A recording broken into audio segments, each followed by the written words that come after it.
नमस्कार, मैं दिव्या आप सभी का हार्दिक स्वागत करती हूँ हमारे आज के विशेष एपिसोड में। आज के एपिसोड में हम जानेंगे एक ऐसी बीमारी के बारे में जो धीरे धीरे हमारी हड्डियों को खोखला करती जा रही है, ऑस्टियोपोरोसिस। इस बीमारी पर महत्वपूर्ण जानकारी और गहन चर्चा करने के लिए आज हमारे साथ स्टूडियो में मौजूद है बहुत ही अनुभवी और प्रतिष्ठित डॉक्टर संजय सहाय। डॉक्टर संजय सहाय एक वरिष्ठ हड्डी रोग विशेषज्ञ है और 24 वर्षों का इनका एक लंबा एक्सपीरियंस रहा है इस क्षेत्र में, और साथ ही साथ कुल्लू की जाने माने और प्रतिष्ठित डॉक्टर हैं और फिलहाल वो रघुनाथ हॉस्पिटल कुल्लू में अपनी सेवाएं दे रहे हैं। तो सबसे पहले तो चलिए स्वागत करते हैं हमारे आज के खास मेहमान का। सर, सबसे पहले आपका शो में बहुत बहुत स्वागत करते हैं। धन्यवाद दिव्या, यह बहुत जरूरी विषय है जिस पर हम लोग आज चर्चा करेंगे और आपके एफएम के माध्यम से लोगों में जागरूकता फैलाने के लिए अवसर देने के लिए एक बार फिर से धन्यवाद। जी डॉक्टर साहब, सबसे पहले आपसे जानना चाहेंगे ऑस्टियोपोरोसिस के बारे में विस्तार से, ये बीमारी है क्या? ऑस्टियोपोरोसिस बोन की एक तरह की ऐसी बीमारी है जिसमें हड्डियां धीरे धीरे कमजोर और काफी सॉफ्ट हो जाते हैं, जो आसानी से टूट जाता है। ऑस्टियो का मतलब ही है, ऑस्टियो का अर्थ होता है हड्डी, पोरोसिस का मीनिंग होते हैं कि छिद्रपूर्ण। तो छिद्रपूर्ण हड्डियां मतलब इसमें छोटे छोटे छेद हो जाते हैं हड्डियों में, जिससे हड्डियां काफी स्पंज की तरह सॉफ्ट हो जाती है और हल्के और नाजुक हो जाते हैं, जो थोड़ी सी भी चोट लगने पे टूट जाती है। जी, अगर बात करें इस बीमारी की तो सबसे ज्यादा प्रभावित लोग कौन से हैं? कौन से वर्ग को ज्यादा प्रभावित करती है ये जो ऑस्टियोपोरोसिस है? ऑस्टियोपोरोसिस इंडिया में करीब करीब 6 करोड़ से ज्यादा लोग इससे प्रभावित हैं, जिसमें 80% महिलाएं प्रभावित है और 20% मेल में होते हैं। महिलाओं में इसका मुख्य कारण होता है जो मेनोपॉज होते हैं या रोजन निर्वृत्ति के बाद में after 45 years of age estrogen की लेवल कम हो जाते हैं, जो कि हड्डियों को मजबूती प्रदान करते हैं। उसका लेवल कम होने के कारण हड्डियां काफी कमजोर हो जाती है और फिर उससे समस्याएं शुरू होती है महिलाओं में। लेकिन ऐसा नहीं है कि मेल में नहीं होता है, मेल्स में और पुरुषों में भी ये बीमारी काफी ज्यादा होती है। लेकिन उनमें होते हैं उनके खान पान, जैसे धूम्रपान करना, शराब का सेवन करना, सक्रिय एक्टिव लाइफ ना होना, जिसके कारण से उनकी हड्डियां कमजोर हो जाती है और उनमें ऑस्टियोपोरोसिस की शिकायतें होती है। डॉक्टर साहब, आपसे जानना चाहेंगे आजकल के टाइम में जैसे अगर हम बात करें हमारे खान पान की, तो वो हमारी स्वास्थ्य के लिए इतना ज्यादा अच्छा नहीं है, लाइक बुरा ही एक तरह से मैं कहूँ। तो आप क्या कहना चाहेंगे कि खान पान का कितना असर पड़ता है हमारी हड्डियों पर? बहुत ज्यादा खान पान का सबसे ज्यादा इफेक्ट है, इसलिए डे बाय डे ये ऑस्टियोपोरोसिस की शिकायतें महिलाओं और पुरुषों दोनों में बढ़ रहे हैं, क्योंकि लोग आजकल जंक फूड की ओर ज्यादा ध्यान देते हैं और बेसिक फूड्स जो है, जो कैल्शियम युक्त हो, पोषण से भरा हुआ हो, उस पे ध्यान नहीं देते हैं।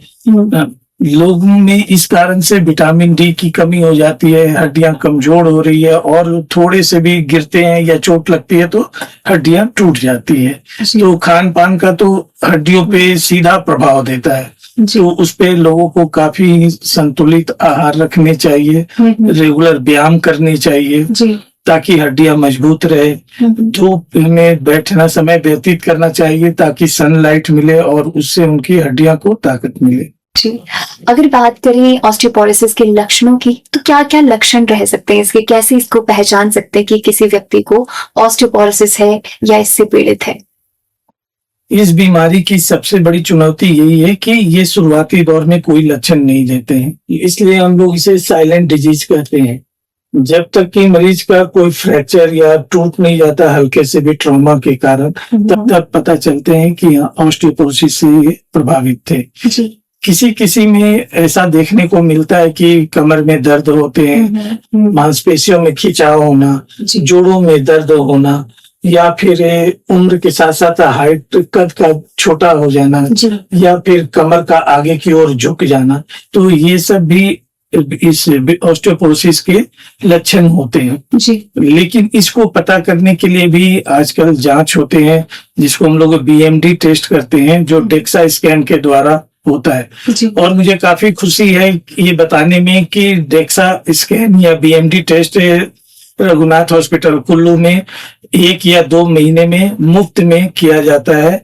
तो मैं सभी आपके दर्शकों से और श्रोताओं से रिक्वेस्ट करूंगा कि वो अपना आकर के यहाँ पे मुफ्त इस जांच का फायदा उठाएं और अपने हड्डी का समय समय पर गुणवत्ता का जांच कराते रहें। जी, बहुत खूबसूरत डॉक्टर साहब। आपसे जानना चाहेंगे इसके बचाव के क्या क्या तरीके अपना सकते हैं? इससे बचाव के लिए बहुत उपाय हैं, जैसे कि अपने आहार को संतुलित रखना, जिसमें कैल्शियम और विटामिन डी युक्त भोजन लेना है। जी। रेगुलर व्यायाम करने चाहिए, है ना। साथ ही साथ में आपको शराब और धूम्रपान से दूर रहिए और अपने घर में इस तरह का रखिए स्थिति ताकि कि गिरे नहीं, कि गिरने पे आसानी से हड्डियां टूट जाती, तो उससे बचाव के उपाय करने चाहिए, जैसे कि एंटी स्किड टाइल्स लगाइए, एंटी स्किड से मैट्स रखिए घर में प्रॉपर रोशनी की व्यवस्था हो ताकि उससे बचाव किया जा सके। जी डॉक्टर साहब, अगर मान लीजिए कोई व्यक्ति पहले से ही ऑस्टियोपोरोसिस से पीड़ित है, तो वो क्या क्या ऐसी चीजें कर सकता है जिससे उसकी हड्डियां स्वस्थ हो सके? जिस तरह बचाव है उसी तरह इलाज भी इसके होते हैं। इलाज में हम लोग बाइफॉस्फोनेट होते हैं, कैल्शियम होता है, विटामिन D3 के देते हैं, साथ ही साथ कुछ हार्मोनल थेरेपी भी देते हैं। लेकिन मेरा सुझाव ये रहता है कि जब भी आप इस तरह का कुछ भी ट्रीटमेंट लेते हैं तो डॉक्टर की निगरानी में इलाज कराएं। आपका 24 वर्षों का लंबा एक एक्सपीरियंस रहा इस क्षेत्र में। आपसे जानना चाहती हूँ कि क्या आपने अभी तक देखा कि बच्चों या किशोर भी इससे प्रभावित हुए हैं? नहीं, ऑस्टियोपोरोसिस की शिकायतें यूजुअली ओल्ड एज और आफ्टर 35 to 45 पे शुरू होते हैं एडल्ट में, लेकिन बच्चों में विटामिन डी की कमी से रिकेट्स की शिकायतें होती है। रिकेट्स के कारण बच्चों में पैर टेढ़े होना, फ्लैट फुट होना, नॉकनी होना, मतलब दोनों घुटने सट जाना आपस में, या उनके काफ में पेन होना। जैसे बच्चे दिन भर खेलते हैं, शाम को आके अपनी माँ को बोलेंगे कि पैर दबाओ, मेरे पैर में दर्द हो रहा है। तो ये सब विटामिन डी की कमी के कारण होते हैं, जिसका समय पर इलाज करने पे वो ठीक हो जाते हैं। और जो डिफॉर्मिटी होती है बच्चों में, वो जैसे जैसे ग्रोथ होता है वो ठीक भी हो जाते हैं। जी, क्या आपने ऐसा देखा है कि इस बीमारी से संबंधित कोई मिथ लोगों के जहन में है, दिमाग में है, जिसे आप तोड़ना चाहते हैं? ऐसा कुछ है? मिथ तो नहीं है, लेकिन मैंने लोगों को जानकारी इसके बारे में कम है। लोगों में जानकारी नहीं होने के कारण लोग अपने बीमारी जो उनके शरीर में पल रही है उसका जांच नहीं कराते हैं, या सच पूछो तो वो डॉक्टर से मिलते नहीं है। थोड़े बहुत पीठ में दर्द हो रही है, या फिर उम्र के साथ साथ थोड़ी कद में साइज छोटी हो जाती है, कमर आगे की ओर झुक जाते हैं, तो लोग उस पर ध्यान नहीं सोचते कि ये उम्र का प्रभाव। जबकि ये ऑस्टियोपोरोसिस के कारण बोन की हाइटें कम हो जाती है, वो शरीर का भार लेने में सक्षम नहीं होता है, इसलिए हाइट भी कम हो जाती है, कमर झुक जाते हैं, और ज्यादा देर बैठने या इसके बाद में कमर में उनको अक्सर पेन की शिकायत रहती है कि दर्द होते हैं। डॉक्टर साहब, हम देखते हैं कि 30 के बाद महिलाओं की हड्डियां कमजोर होनी स्टार्ट हो जाती है, तो हम महिलाएं क्या कुछ ऐसा कर सकती हैं जिनसे उनकी हड्डियां भी स्वस्थ रहें और उनको हड्डियों संबंधी कोई भी तकलीफ ना हो? 30 के बाद महिलाओं और पुरुषों दोनों में हड्डियां कमजोर होना शुरू हो जाती है, क्योंकि 30 की उम्र तक हड्डियां बनने की प्रक्रिया ज्यादा होती है और लॉस कम होते हैं। लेकिन आफ्टर 35 बोन लॉस की प्रक्रिया बढ़ जाती है और बोन फॉर्मेशन की प्रक्रिया स्लो हो जाती है। तो ये ग्रेजुअली एज के साथ साथ बढ़ते जाएंगे। तो इसमें जैसे महिलाओं में खास करके एस्ट्रोजन का लेवल मेनोपॉज के बाद कम हो जाते हैं, तो उसमें उनको अपनी हड्डियों पे विशेष ध्यान देने की जरूरत है।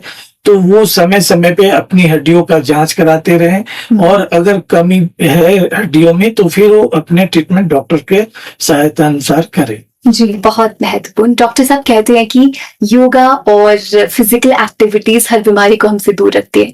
तो अगर बात करें ऑस्टियोपोरोसिस की, तो क्या हम अपनी हड्डियों को भी योगा या फिजिकल एक्टिविटीज के थ्रू स्वस्थ रख सकते हैं? जितने ज्यादा आप योगा और फिजिकल एक्टिविटी रखेंगे, कैल्शियम आपके बोन में डिपॉजिट होंगे, और जो ये ऑस्टियोपोरोसिस की शिकायत है जिसमें कि हड्डियों में छेद होना शुरू हो जाता है, वो खत्म हो जाएंगे। बोन की डेंसिटी बढ़ती है और उसमें स्ट्रेंथ आता है, ताकि आपके शरीर का जो वजन है वो हड्डियां आपका ले सके। तो योगा और जो डे बाय डे की एक्टिविटी है उसे आदमी को अपने दिनचर्या में बढ़ाना चाहिए। हम अपने जितने लाइफ स्टाइल को रिस्ट्रिक्ट करके रखेंगे और सेडेंटरी लाइफ स्टाइल करेंगे, मतलब कि जितना आरामदायक जिंदगी जिएंगे उतनी हड्डियां कमजोर होगी और फिर उसमें ऑस्टियोपोरोसिस की शिकायत होगी। तो ये योगा और डेली का व्यायाम ये हर एक आदमी के लिए बहुत जरूरी है। जी जी जी, बहुत महत्वपूर्ण जानकारी। आप अगर हमारे सुनने और देखने वालों को कोई मैसेज देना चाहेंगे ताकि उनकी हड्डियां भी स्वस्थ रहे?